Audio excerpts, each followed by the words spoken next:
privilégio, é uma honra estar aqui com vocês hoje. E com certeza eu sei que grandes coisas tem o Senhor para todos nós, porque somos todos chamados para um único propósito, que é trazer honra e glória ao nome do Senhor.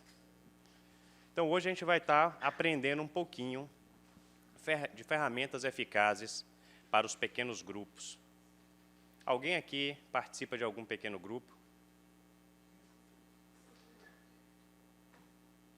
Meus irmãos, vocês vão hoje aprender a importância e a relevância da sua igreja trabalhar por meio de pequenos grupos.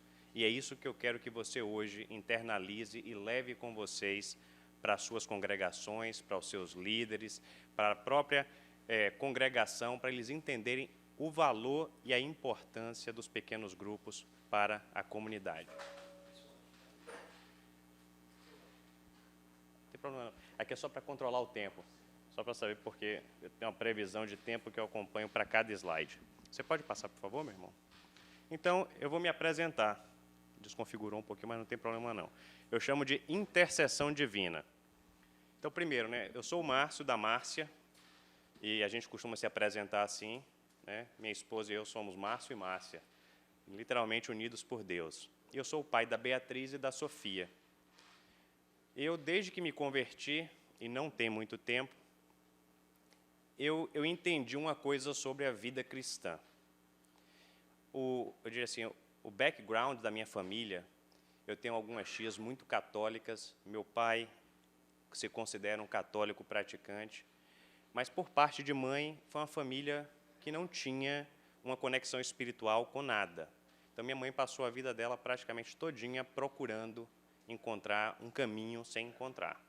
Visitou tudo que você imaginar de seita, religião, de culto, do que você imaginar, ela procurou, mas não se achou. Mas, pela graça de Deus, antes dela falecer, ela aceitou Jesus 3 meses antes de falecer. Então, eu sou muito grato a Deus por esse presente que Ele me deu. Mas eu me converti, eu até ontem estava contando para o pastor Leandro a minha história, que Deus usou a minha esposa para poder me trazer para Ele. E eu acho muito importante que vocês me conheçam, e é por isso que eu vou gastar um tempo aqui para vocês me conhecerem, porque eu quero que vocês se sintam muito à vontade comigo, como se eu fosse o irmão da congregação de vocês.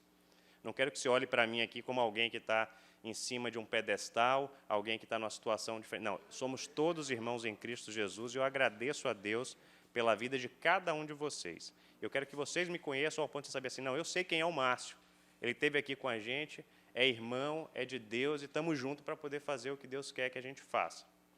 Então, a minha conversão foi uma história de amor.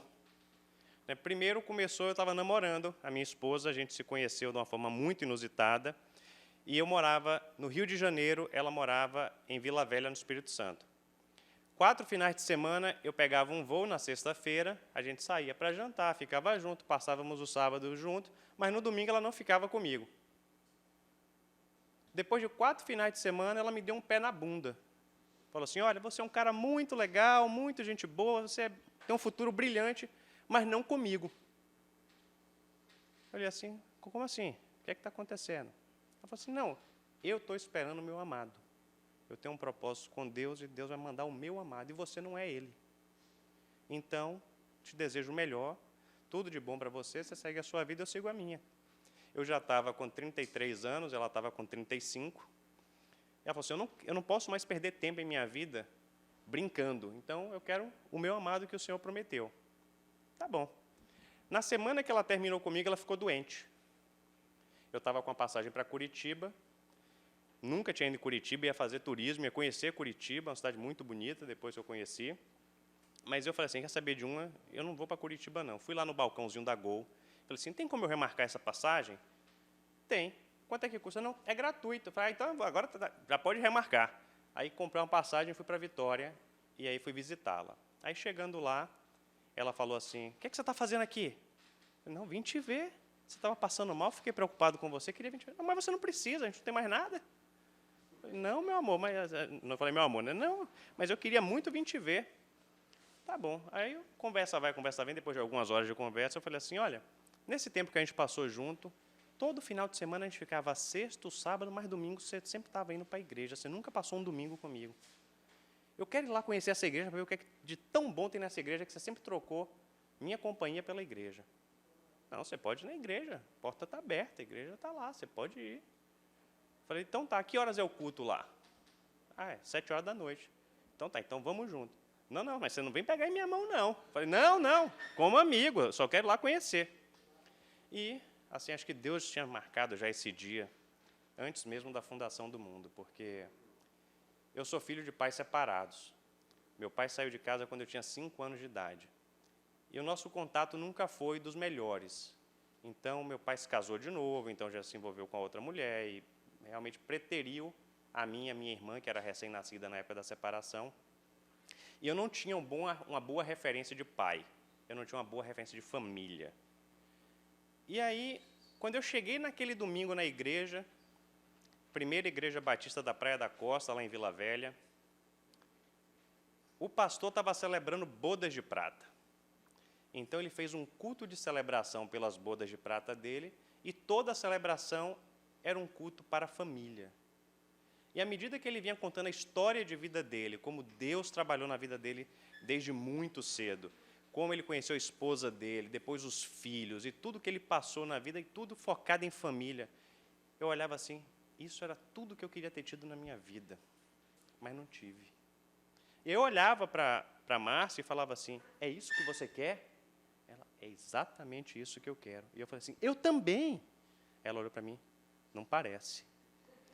Estava jogando duro comigo, né? Acabou aquele culto abençoado, eu falei, nossa, mas que palavra, que coisa maravilhosa. Eu posso voltar domingo que vem? Eu compro outra passagem e eu quero vir de novo aqui na igreja. Pode vir, a igreja está aberta. Vim de novo no outro final de semana. Cheguei para ele e falei assim, posso vir de novo no outro? Pode vir. No terceiro domingo, eu levantei minha mãe e falei, Senhor Jesus, a minha vida é tua. É isso que eu quero para a minha vida. Eu não quero os caminhos do mundo, eu não quero os meus caminhos, eu quero os seus caminhos para a minha vida. Mas como toda mulher sábia, ela olhou para um lado e olhou para o outro. Isso aí é estratégia desse camarada para tentar reatar comigo. E ela continuou fazendo o jogo duro comigo. Mas eu acho que com o tempo, Deus também foi trabalhando no coração dela, até que ela aceitou reatar o namoro comigo quase 4 semanas depois. E a gente, ambos, né, eu e ela, personalidade muito forte. Então, a gente se batia muito, a gente tinha aquelas discussões assim, não é desse jeito, não é desse, não tem que ser desse. E eu não sabia, mas ela que tem uma vida de oração, uma vida de intimidade com o Senhor há muito mais tempo do que eu, ela começou a orar e pedir a Deus confirmação se eu seria esse amado dela. Então, a gente marcou de fazer uma viagem juntos, e a gente ia passar 2 semanas juntos. E no propósito dela com Deus, ela falou, Deus, se esse é o meu amado, a gente vai passar 2 semanas sem se bicar. Vamos passar 2 semanas de paz. Eu não sabia de nada disso. Essa aí é a história que a gente só aprende depois, né? Então, é o flashback. E terminou que a gente fez a viagem, passamos 2 semanas maravilhosas, onde não teve uma vírgula de discordância, uma vírgula de discussão. Quando eu voltei dessa viagem e eu pedi ela em casamento, ela me aceitou. E aí, noivamos em novembro de 2009, em março de 2010 estávamos nos casando.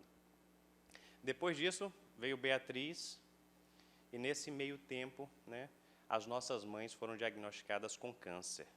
A minha mãe em dezembro de 2009, minha sogra em janeiro de 2010, 1 mês de diferença. Nossos 5 primeiros anos de casamento, a gente não conseguia respirar. Temos a nossa primeira filha, Beatriz, nossas 2 mães batalhando o câncer, e a gente querendo mergulhar no compromisso com o Senhor, de estar se dedicando mais à obra do Senhor. Foram anos muito intensos, mas também foram anos edificantes, porque eu aprendi que só tem um caminho, meus irmãos, para que a gente seja um bom servo do Senhor. É andar em obediência e conhecer a palavra. Se você guardar isso, você vai ter um caminho debaixo das bênçãos do Senhor.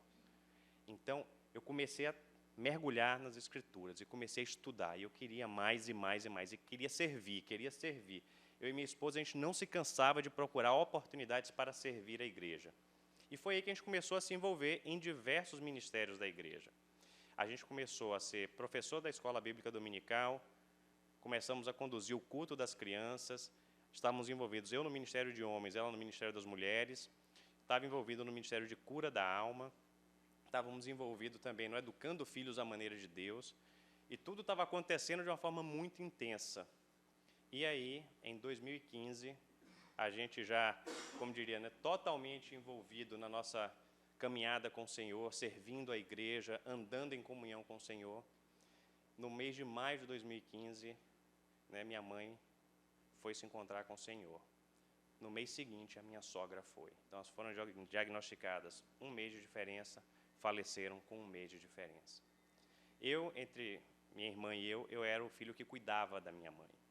Minha esposa, ela também tem um irmão, e ela também era a filha que cuidava da mãe dela.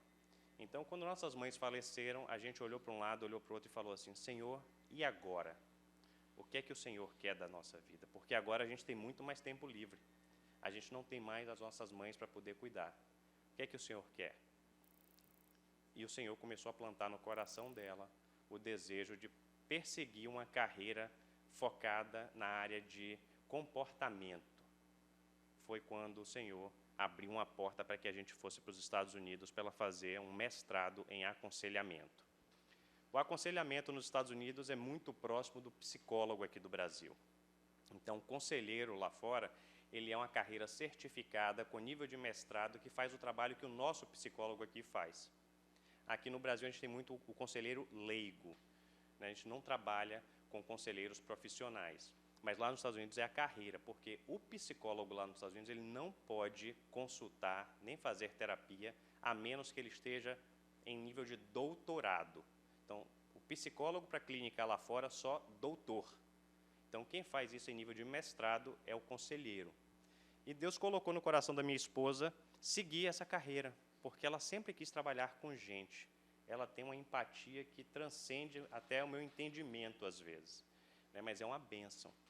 E eu estava na Petrobras há 12 anos na época, funcionário concursado de carreira, e tinha uma vida muito estável na questão financeira, uma vida totalmente tranquila nesse quesito, ao ponto de que mais da metade da minha renda ia para ajudar minha mãe e minha sogra, e não nos faltava nada. E eu falei para o pastor ontem, né, eu falei assim para o pastor Leandro, eu sempre tive a convicção que o meu trabalho na Petrobras foi Deus quem me deu. Sempre tive essa convicção, porque eu passei em 2 concursos, nível médio e depois nível superior. Entrei como operador, depois virei administrador da Petrobras. Tive convites para ser gerente, mas não quis participar do que acontecia no nível gerencial. Então, tive uma carreira ao ponto de que no dia que eu anunciei para minha chefe que eu estaria saindo, ela falou que virou minha inimiga, porque ela estava perdendo o braço direito dela. Mas eu tinha esse entendimento, Deus me deu, no dia que Ele pedir de volta, eu vou ter que devolver, porque não me pertence, pertence a Ele. E foi o que aconteceu. A minha esposa foi primeiro para os Estados Unidos, começou a estudar, levou nossa filha, mas em 6 meses, Deus criou a oportunidade para eu sair da Petrobras pelo PIDV. Então, foi quando eu fui finalmente transformar toda aquela minha experiência de serviço na igreja em algo mais concreto. Eu fui para o seminário lá nos Estados Unidos. E o seminário foi assim, eu digo que eu tive contato com as pessoas erradas antes de ir. Por quê? Porque todo mundo fala assim, vai dar tudo certo, vai ser tudo uma bênção, você está indo debaixo da promessa, você está indo em obediência, vai dar tudo... Eu passei 3 anos lá, passando dificuldades que vocês não imaginam, meus irmãos. É uma cultura difícil, as pessoas não se relacionam.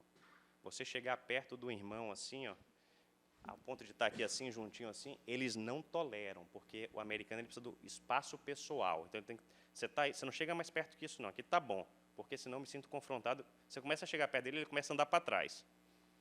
Imagina a gente, brasileiro que gosta de dar abraço, que gosta de apertar a mão, que gosta de dar tapa nas costas, de jogar o braço no ombro. Você chegar num lugar que a pessoa fala assim, vamos tirar uma foto. Quando eu falo, vamos tirar foto, o que é que o brasileiro faz? Vamos tirar a foto. E se abraça, né? Aí lá vai o Márcio. Vamos tirar a foto. Camarada do meu lado, irmão em Cristo Jesus, ex-presidiários servindo no mesmo centro comunitário que eu. Eu não gosto que toquem em mim.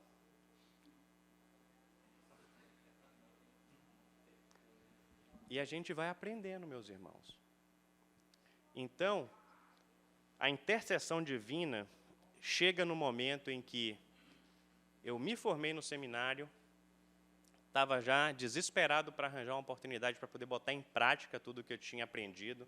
Já tinha feito 2 estágios, já tinha sido pastor adjunto numa igreja lá, e eles terminaram não me oferecendo a posição definitiva, o que foi muito frustrante na época, e eu falava, Senhor, mas eu vim aqui em obediência, por que não está dando certo? E eu falo para meu irmão ali, Carlos Alberto, conhece bem a história, o pastor Leandro ontem ouviu também, sejam muito bem-vindos, meus irmãos. Pai do Senhor. É uma história até engraçada, porque um dos meus grandes amigos, um dos raros amigos que eu fiz lá, ele é um indiano. Ele mora nos Estados Unidos há mais de 30 anos e ele tem um ministério assim belíssimo, que ele sustenta um orfanato na Índia. Então, ele é casado com um americano, eles têm 5 filhos, o que é muito comum lá, né? Não sei se aqui é comum também, mas lá eles têm filhos assim que você até se impressiona com a quantidade de filhos que aquele pessoal tem. A recordista da igreja tinha 11, né? Mas, enfim, em 2 anos na mesma congregação, aquele era o único amigo que eu tinha ali. E ele falava assim para mim, Márcio, seu trabalho, meu irmão, é bater em porta. Por quê? Você não sabe qual é que está aberta, mas Deus já tem uma porta aberta para você. O seu trabalho é bater nas portas. E eu falo assim, esse cara está de brincadeira comigo, porque esse irmão podia me ajudar diretamente, mas ele não abre a boca para falar que vai me ajudar, ele só abre a boca para falar, bata nas portas. Mas era um irmão abençoado. Quantas e quantas vezes esse irmão me abençoou. E uma das maiores bênçãos que esse irmão fez em minha vida foi assim. Ele falou para mim, Márcio, eu tenho um propósito do Senhor na minha vida. E no meu propósito, eu entendi, porque Deus falou para mim, essa casa que você mora, ela não é sua, ela é minha. Então, ela tem que ser usada para a honra e glória do meu nome. Então, ele falou, Senhor, então, todos os dias, a sua palavra vai ser pregada em minha casa. Só que ele tinha a casa dele cheia de segunda a domingo, menos na quinta noite. E aí ele me chamou e falou assim, Márcio, por que você não bota um grupo de homens aqui na minha casa quinta noite? Eu falei assim, mas por que você está me propondo isso? Não, eu tenho um propósito com o Senhor, que a palavra dele vai ser pregada em minha casa todos os dias, mas quinta-noite eu não tenho ninguém pregando a palavra aqui. Por que você não junta os homens e traz para a gente fazer um pequeno grupo aqui? Culminou que eu estava pegando uma matéria no seminário na época, que era pequenos grupos, que é sobre o que vocês vão estar aprendendo hoje. E um dos trabalhos era colocar na prática os pequenos grupos e identificar todos os problemas que a gente poderia encontrar e os benefícios de ter o pequeno grupo. Foi quando eu comecei a tentar achar homens que estivessem dispostos a participar desse pequeno grupo. E conseguimos botar esse pequeno grupo na casa dele. Mas uma das coisas que foi fundamental foi que, quando ele ofereceu e eu aceitei, ele tem um porão. Só que o porão lá nos Estados Unidos, o porão subterrâneo, que eles chamam de basement, ele é uma área de entretenimento da família. Então, na casa dele, ele tinha uma sala de cinema com poltronas reclináveis, tipo de shopping, né? Tinha uma lareira com uma sala, tinha o que eles chamam lá de coffee bar, um bar de café, que nada mais é onde tem uma maquininha de café, aí é onde você serve bolo, onde você serve pão, essas coisas assim. E tinha uma área toda montada, toda bonita, com acesso independente. Então, ele falou assim, eu te dou o código da porta, você já vem por baixo, você não precisa nem bater na minha porta, você já vai direto, a casa é sua. O que a gente foi fazer para começar o nosso pequeno grupo? A gente vai orar e vai começar a profetizar pessoas sentadas nesses bancos aqui. A gente vai pedir a bênção do Senhor para que essa casa seja lotada de homens do Senhor. E a gente orou. E eu tinha um grupo estático de aproximadamente 5 pessoas além de mim, e chegava a flutuar até 9, dependendo do dia, mas sempre a gente tinha no mínimo 5, 6 pessoas se reunindo ali, estudando a palavra toda semana. Só que uma das coisas que vocês vão ver no próximo slide é a questão cultural. Mas eu vou deixar para falar daqui a pouco. Mas o resumo da ópera é, depois de um ano eu voltei lá na casa dele. Eu já morava em outra cidade. Hoje eu moro em uma cidade diferente da onde eu fiz a universidade. Fui lá visitá-lo, a gente jantou junto, e ele me chamou e falou assim: você lembra a oração que você fez profetizando gente sentada aqui nessas cadeiras? Hoje eu tenho 30 pessoas vindo aqui toda quinta-noite para poder aprender da palavra do Senhor e para poder honrar e glorificar o nome do Senhor. Então, meus irmãos, nada do que a gente faça, se não tiver primeiro oração, tiver debaixo da bênção, tiver em obediência, não vai prosperar. Você vai estar fazendo na carne. Então, esse é o Márcio. Vocês agora já me conhecem, né? Então, agora, por favor... desculpe, a intercessão divina. Como é que eu cheguei no ICM? O ICM é uma instituição, aqui no Brasil seria uma ONG, mas lá a gente chama Organização Sem Fins Lucrativos. O ICM, ela é interdenominacional, ela não tem vínculo a nenhuma denominação, porque o objetivo dela eles chamam nutrir os crentes espiritualmente e fazer o suporte para o crescimento da igreja. Então, essa é a nossa missão. Minha esposa, né, mulher tem muita sabedoria, gente. Então, para os homens, tá?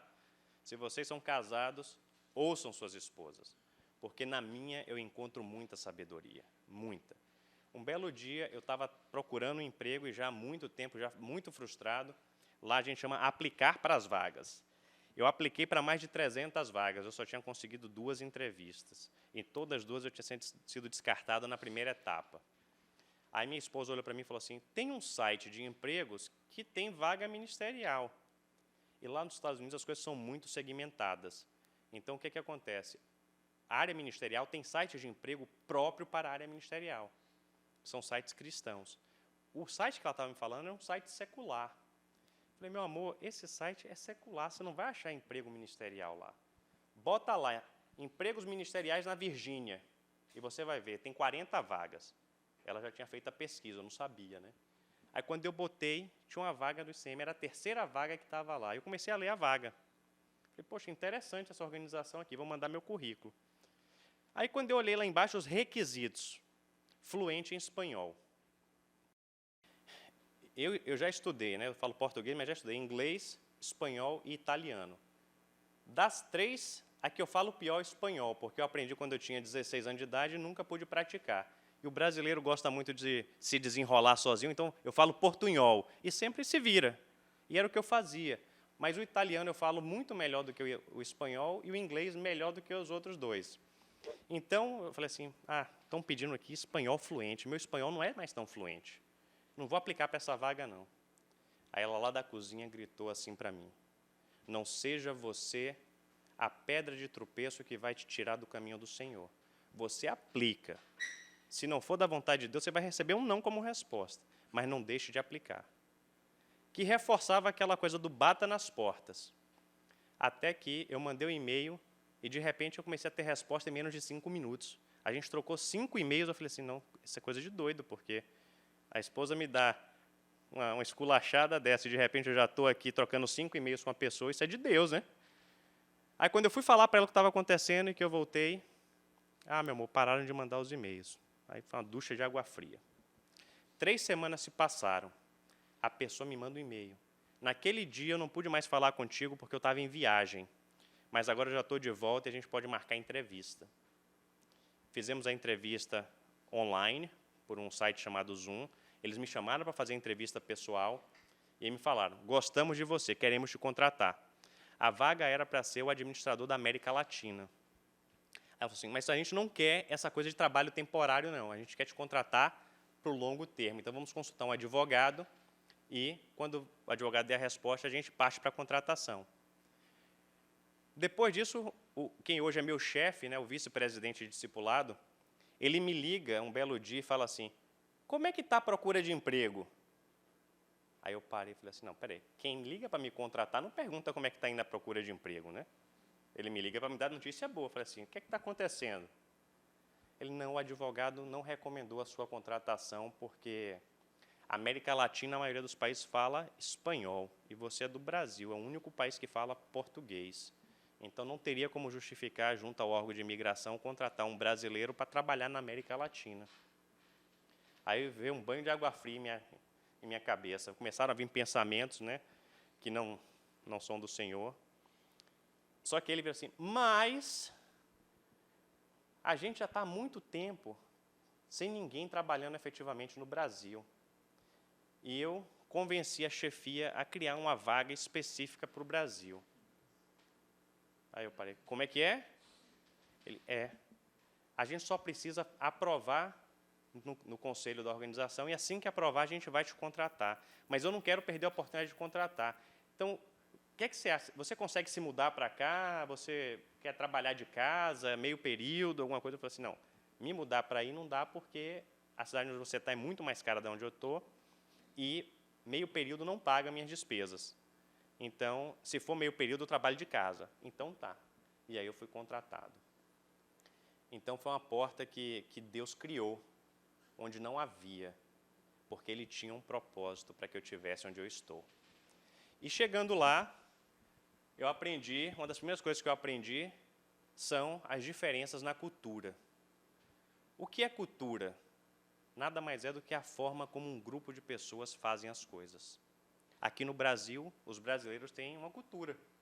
Na nossa cultura, a gente abraça, a gente beija, a gente se cumprimenta, a gente fala como se fosse da família. Lá fora, ele estende até a mão um pouquinho mais para você não se aproximar. Ele não quer que você se aproxime dele. É uma outra coisa que eu aprendi sobre a cultura americana, em diferença da nossa cultura. Os PhDs americanos, eles são tão inteligentes, mas tão inteligentes, que eles sabem que ninguém tem capacidade de acompanhar o pensamento dele.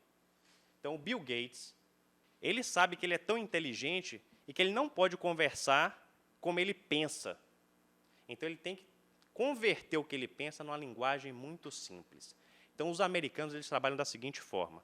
Não importa o seu grau de instrução, você vai escrever os seus artigos como se uma criança de 10 anos de idade estivesse lendo, porque a criança de 10 anos precisa entender o que você está falando. Se a criança de 10 anos entender, todo mundo é capaz de entender. Então, os PhDs lá falam uma linguagem muito rasa, muito simples, muito entendível para a audiência. Aqui no Brasil é o contrário, né? Porque quando o cara tem um doutorado, ele fala na língua que você fala assim, isso é português?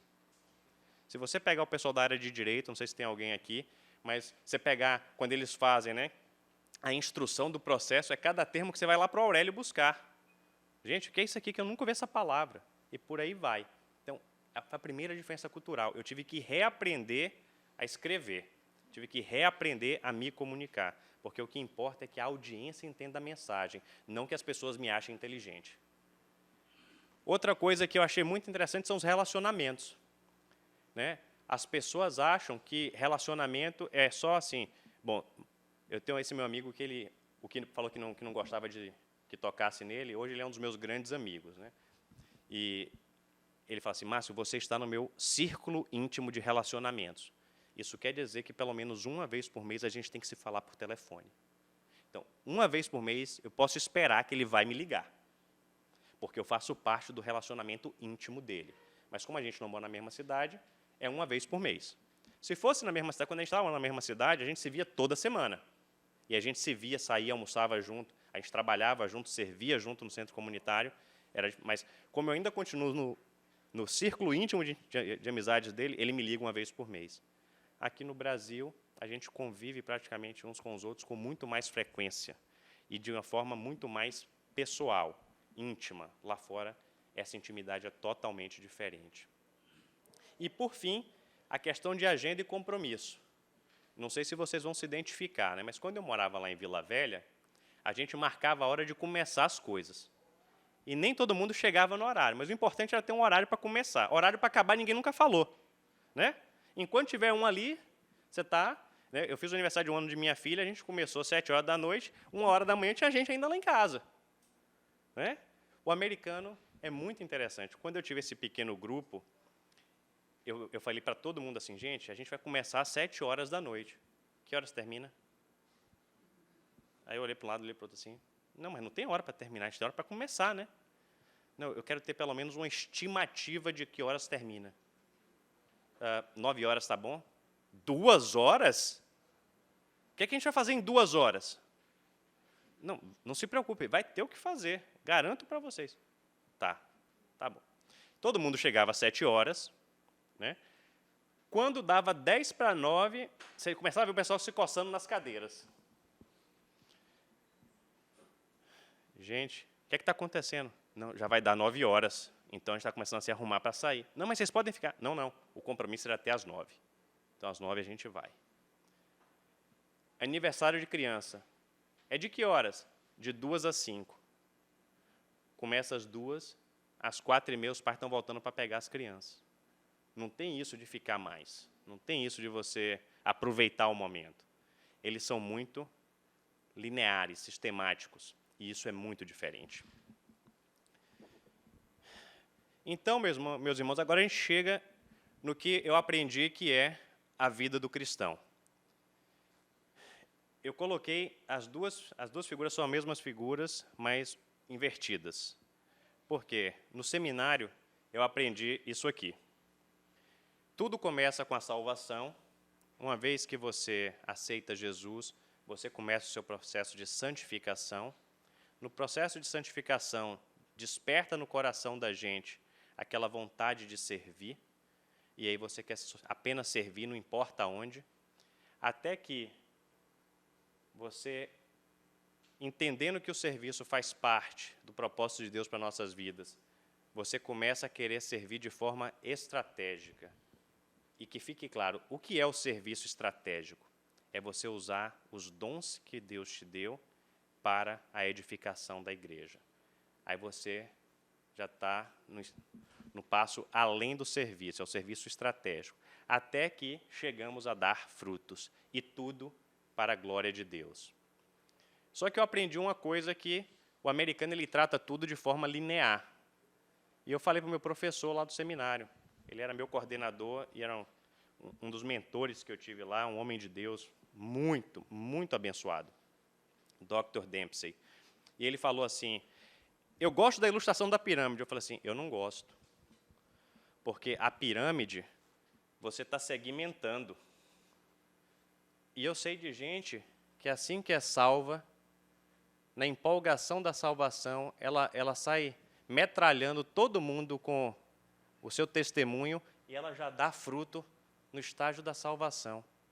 Então isso aqui não é linear, porque Deus não trabalha dessa forma linear que você está falando. Tem gente que está salva dando fruto. Tem gente que só dá fruto quando está servindo de forma estratégica. E tem gente que até não está dando fruto. Então, eu falava assim, eu prefiro a ilustração de uma escada. Às vezes Deus pode pular do degrau 1 para o degrau 5 e depois voltar para o degrau 2 na vida do camarada. Mas não tem essa regra. Aí eu falei assim, não, mas já sei, eu vou pegar essa pirâmide, vou inverter e vou transformar num funil. Acho que o funil é uma das melhores ilustrações, porque a gente aqui, a gente gosta muito de café, né? Então, a gente sabe muito bem como é que funciona para coar um café. Não é? Então, você joga lá a água quente, e no início é água quente caindo em cima de um pó que vai passar pelo filtro e vai sair café. Então, se a gente parar para pensar, é uma bela ilustração, né? A água quente, ela passa pelo café, passa pelo filtro e sai uma mistura que você não consegue mais separar. Isso é dar frutos. É quando a presença de Deus te invade de tal forma que você já não é mais você. Você já é vaso do Senhor para poder operar. E aí era bacana porque o Dr. Dempsey era aquele professor que, se lhe visse na cantina, sentava do seu lado e começava a conversar. E eu peguei 4 ou 5 aulas com ele, então a gente tinha uma intimidade muito bacana. Fui na casa dele, conheci a esposa dele. Ele já sabia, toda vez que eu abria a boca para fazer um comentário na aula, ele falava assim, você não vale, Márcio, porque eu já sei sua história, já sei o que é que você quer, eu já sei onde você quer chegar.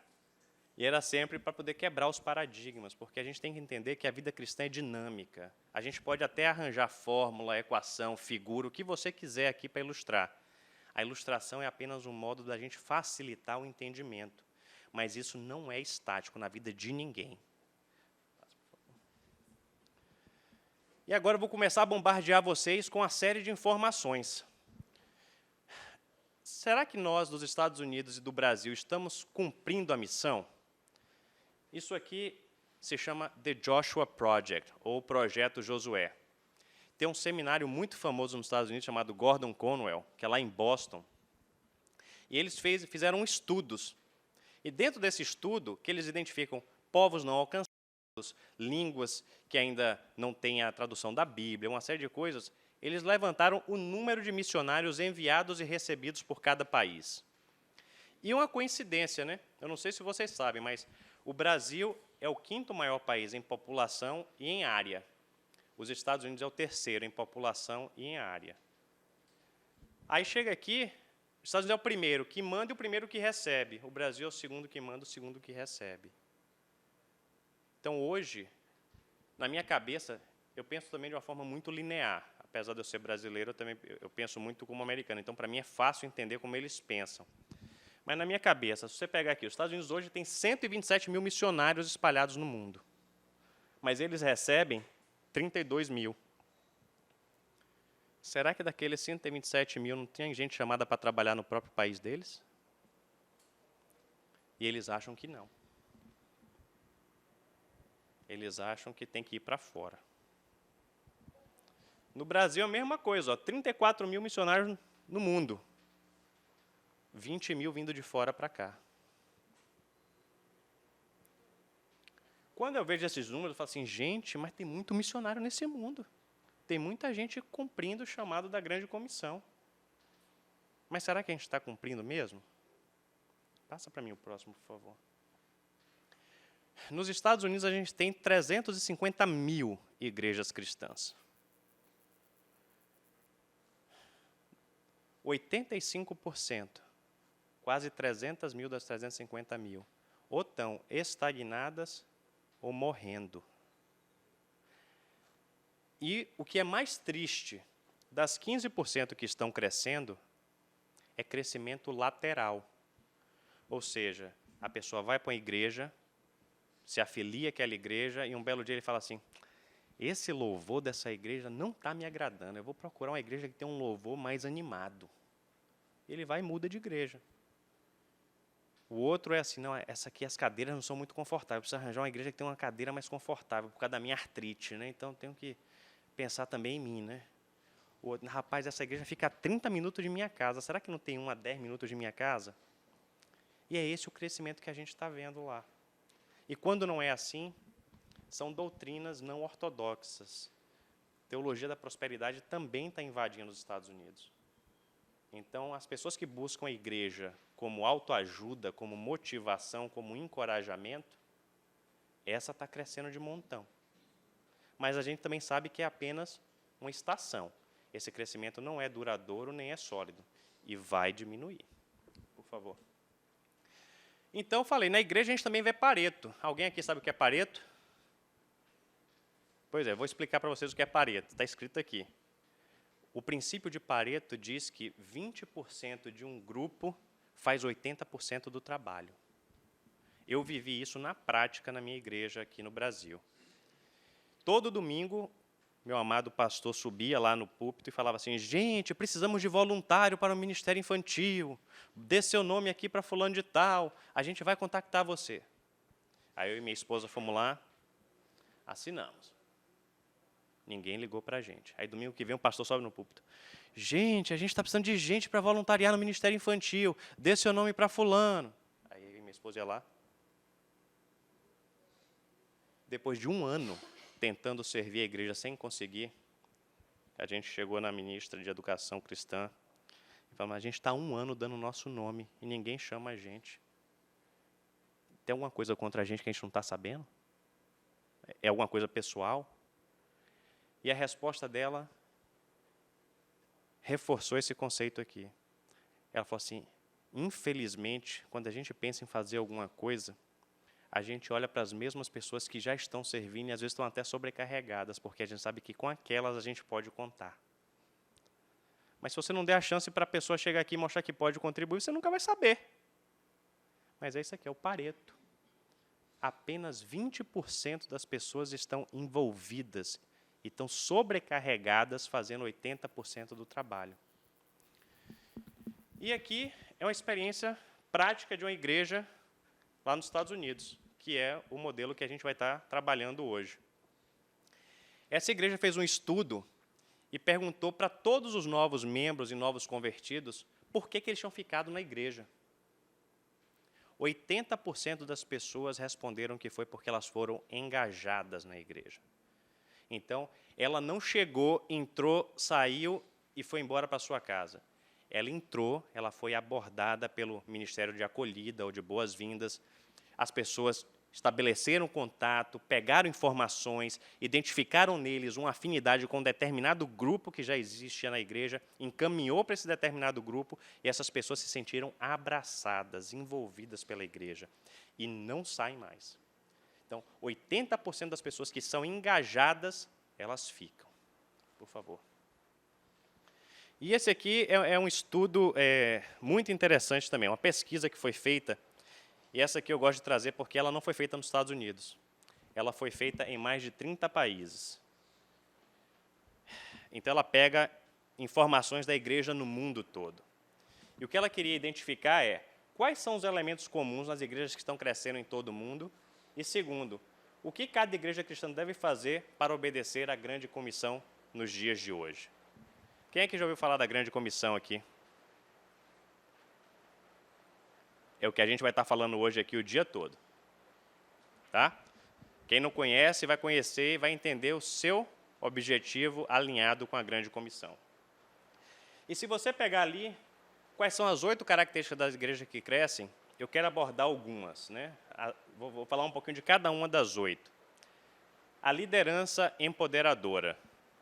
Isso é crítico e crucial para uma igreja crescer. A liderança empoderadora, eu vou falar o que o estudo falou. Delegação e empoderamento de outros cristãos. Quem são os pastores que estão aqui hoje? Então, eu vou tirar vocês da jogada, tá? Não é para vocês, é para os demais irmãos que estão aqui. Não está falando aqui, gente, delegação e empoderamento de outros pastores. Esse é o paradigma que a gente vai estar lidando. O chamado é para todos. Pastor, ele tem uma função chave na vida da igreja. Né? A palavra grega para pastor é pastores e mestres, que engloba 2 características que todo pastor tem que ter. Cuidado e ensino. Pastor, por quê? Porque é quem cuida. E mestre, porque é quem ensina. Mas ele está falando aqui de delegar e empoderar os irmãos, vocês, a mim, cada um de nós. Porque é quando o cristão amadurece que ele entende que ele tem uma obrigação e um chamado de contribuir para o corpo. Corpo de Cristo, Efésios 4, de 11 a 16. Então, a segunda ali, ministérios direcionados pelos dons. Quem é que conhece seus dons aqui?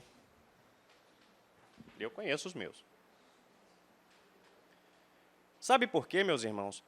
A gente foi abençoado com dom para a edificação do corpo. O serviço estratégico que a gente viu antes ali, ele tem que acontecer pelo uso do dom. Dom que não é usado, o que é que acontece com ele, gente? Deixa eu falar para vocês, eu jogava bola, eu joguei 1 ano de futsal profissional.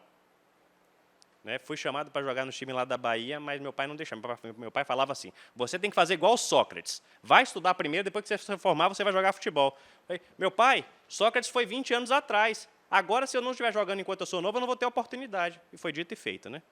Mas, enfim, eu deixei de jogar bola, né, há muitos anos atrás, e hoje eu sou um perna de pau. Não consigo nem correr mais. Né? Por quê? Porque eu não pratico aquele dom. A mesma coisa são com os dons espirituais. Então, meus irmãos, só para a gente encerrar hoje aqui, eu só vou passar por esses 8, e aí a gente encerra, faz uma pausa e retorna. Os ministérios têm que ser direcionados pela utilização dos dons, senão não funciona. Espiritualidade apaixonada. Como é que eles identificaram isso? Quando os membros da congregação tinham uma vida de oração fervorosa. Isso é que é espiritualidade apaixonada. Estruturas funcionais. A gente tem uma grande dificuldade aqui no Brasil com estrutura. Para o americano é muito fácil. Minha igreja tem ministério A, B, C, D e E. A faz isso, B faz isso, C faz isso. E aí ele começa a encaixar as pessoas de acordo com a afinidade. Para ele funciona fácil. Aqui no Brasil, assim, o cara tem um dom do ensino, e você bota o cara para servir no estacionamento. Aí você olha assim, peraí, o que está acontecendo aqui? Tem problema nisso? Não, não tem, gente, mas você não pode atrofiar o dom do irmão que pode estar sendo de grande bênção para toda uma congregação se o cara tem um dom do ensino. Tem gente que tem um dom de servir. Aí você bota a pessoa para fazer o quê? Nada. Dom de serviço jogado no lixo. Cultos de adoração inspiradores. Garantidamente, vocês, meus irmãos, são reconhecidamente, né, toda vez que eu penso na Assembleia de Deus, eu penso num culto de adoração inspirado. O culto inspirado, ele é inspirador. E com isso você olha assim, gente, mas que povo é esse? Só de você estar junto ali, você pode ficar quietinho, assim, é bom de estar ali até quietinho, só para poder fazer parte daquela coisa gostosa que vocês têm entre vocês. Pequenos grupos multiplicáveis. E é por isso que a gente vai estar trabalhando pequenos grupos. Porque, pelos pesquisadores, esse aqui é o principal fator de uma igreja que cresce. Por quê? Porque isso aqui é discipulado na prática. Não é discipulado de você papirar a Bíblia e trazer aqui o estudo teórico do que é o discipulado. O pequeno grupo, ele é a prática da vida cristã. Evangelismo direcionado às necessidades. Para que você está evangelizando? Óbvio, para levar a mensagem do Senhor. Mas como é que você está fazendo isso? Você vai botar um palco ali na esquina da rua, pegar uma caixa de som, botar do seu lado e começar a gritar lá a palavra de Deus? Você não vai pegar a atenção de quase ninguém. Agora, se você vai numa comunidade e descobre que naquela comunidade as crianças não estão podendo ir para a escola porque não tem sapato. Igreja, vamos fazer uma oferta aqui, que a gente vai comprar sapato e vai abençoar 80 crianças para ir para a escola. Aí o que você faz? Reúne a comunidade e fala assim, a gente tem uma mensagem para vocês hoje aqui. A gente trouxe aqui 80 pares de sapato para 80 crianças, porque o Senhor Jesus mandou a gente vir aqui abençoar vocês dessa forma. Você acha que eles não vão querer ouvir desse Jesus que mandou 80 pares de sapato para as crianças? Então você tem que identificar as necessidades. Isso é estratégia. Você está tendo a oportunidade de ser bênção. E eu vou te falar, não tente fazer isso sozinho, porque sozinho é uma tarefa desumana. Mas, como corpo de Cristo, a gente consegue. E, por fim, relacionamentos amáveis. E nisso aqui, nós brasileiros, a gente está assim, 10 passos à frente dos americanos, gente. Porque o americano ele fala I love you, porque ele, intelectualmente, nós temos que amar uns aos outros. Mas, na prática, ele não sabe botar amor em prática. As pessoas que buscam isso aqui, elas não querem o amor da teoria, eles não querem abrir lá 1 Coríntios 13 e falar, o amor é paciente, o amor é benigno, ele não inveja, ele não quer isso, ele quer saber o que é viver isso. E somos nós que temos que ser esse instrumento de amor, o amor de Jesus. Não é amor carnal, gente, é o amor de Jesus. E as pessoas acham que amor é sentimento. Amor não é sentimento, amor é ação. Então, eu amo a minha filha, não porque eu gosto de dar abraço nela, não porque eu gosto de fazer carinho nela, nada disso. Eu amo minha filha porque uma das coisas que me motiva a todo dia trabalhar, além de, primeiro, servir ao Senhor, mas ela sabe que eu amo porque eu faço de tudo que está ao meu alcance para que nada falte na educação dela. Isso é amor. Então, as pessoas que estão fora, elas querem o amor não da teoria, elas querem o amor na prática. E nós somos os instrumentos de Deus para colocar esse amor em prática.